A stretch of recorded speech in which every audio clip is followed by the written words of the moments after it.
सावली देते, पक्ष्यांचा आनंद देते, अनेक प्रकारच्या वनस्पत्या देते, अनेक प्रकारचे फलं देते, अनेक प्रकारचं धान्य देते, अनेक प्रकारच्या भाज्या देते. उत्कृष्ट प्रकारची मिरचीला तिखटपणाची चव देणारी माझी माता आहे.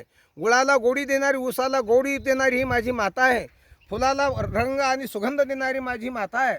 प्रत्येक भिन्न भिन्न फळभाज्यांना वेगळ्या वेगळ्यांची चव देणारी ही माझी माता आहे. या मातीच्या कणाकणामध्ये माझ्या परमात्म्यांचं कणकण में भगवान जो असं म्हटलेलं आहे. याच मातीच्या पवित्र मातीच्या पुतळ्याला आम्ही लक्ष्मी करून मानतो आणि तिचं संपूर्ण भारतभर लक्ष्मी मातीची पूजा करतो. ही भारत माझा प्रत्यक्षात लक्ष्मी आहे. याच मातीच्या एका मातीचा गोळा करतो आणि त्याचा गणपती करतो, कारण ते संपूर्ण विघ्नहर्ता आहे, बुद्धिदाता आहे. याच मातीच्या स्पर्शाने माणसाची बुद्धी वाढीला लागते, याच मातीच्या स्पर्शाने माणसाची बुद्धी चालते. ही माता याच मातीच्या एका पवित्र अशा असणाऱ्या एका पुतळ्यांचं आम्ही आणि हे करतो. अनेक देवदेवतांना जन्म देणारी हिच्यापासूनच गाडगा आहे, हिच्यापासून मडका आहे. ज्या मडक्यापासून आम्हाला पहिल्या मडक्यामध्ये आम्हाला स्नान घातलेलं आहे, दुसऱ्या मडक्यामध्ये आमच्या वारकरी साधू संतांनी काला केलेला आहे. तो काला आमच्या कृष्ण परमात्मे आणि द्वापार युगामध्ये, कारण शिंके लांबविले दुरी अनाधी कालामध्ये मातीचा वापर करून त्या मातीच्या वापरामध्ये गाई म्हशीच्या दुधाला तापवत असताना काही ऊर्जा देणारी काळी माता आहे, भूमाता आहे. यातूनच सुंदर असं दुधाला ऊर्जा मिळायची.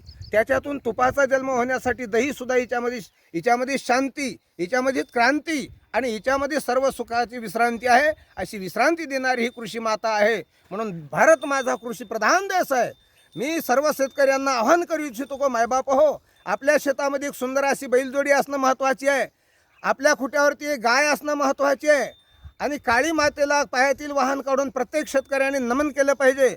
आज जरी शेतकरी म्हणत असेल आम्हाला पुरत नाही, तरी या संपूर्ण विश्वातला प्रत्येक मानव शेती मातेतलंच अन्न खाऊन जगतो, शेती मातेतलीच भाजी खातो. शेती आमची साखर देते, शेती आमची भाकर देते, शेती आमची दूध देते, शेती आमची तेल देते, शेती आमची तूप देते.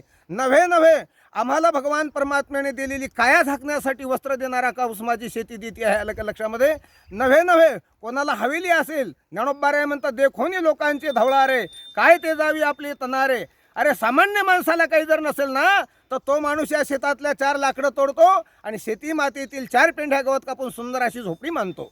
अनेक युगायुगापर्यंत झोपड्यांची, आजही झोपड्यांची मोठी किंमत आहे.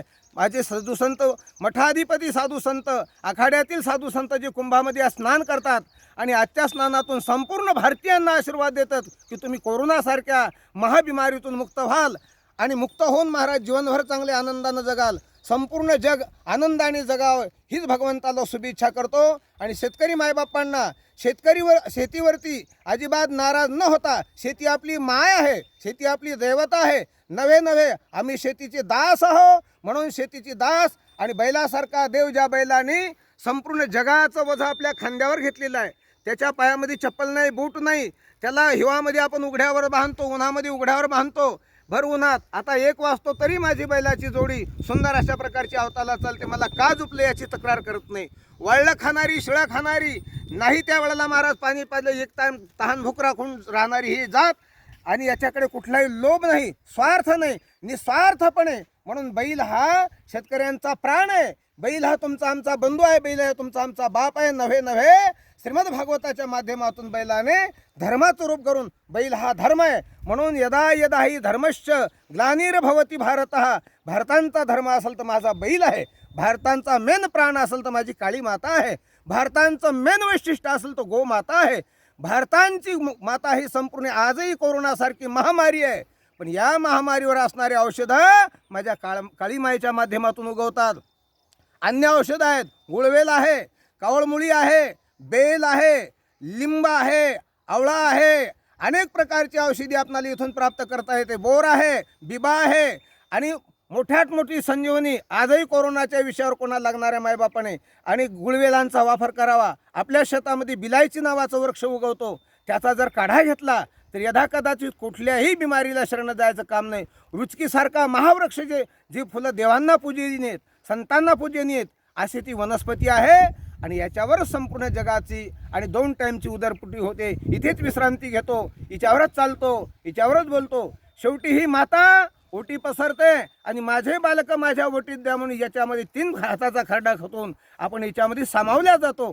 अशी सर्वांगाने संपूर्ण विश्वाची असणारी माता ही माझी भारत माता आहे, ही माझी भूमाता आहे. आणि या मातेला वरदान म्हणून तिची भगिनी गोमाता आहे. आणि त्याच गोमातेची भगिनी म्हणून आम्हाला जन्म देणारी स्त्री माता आहे.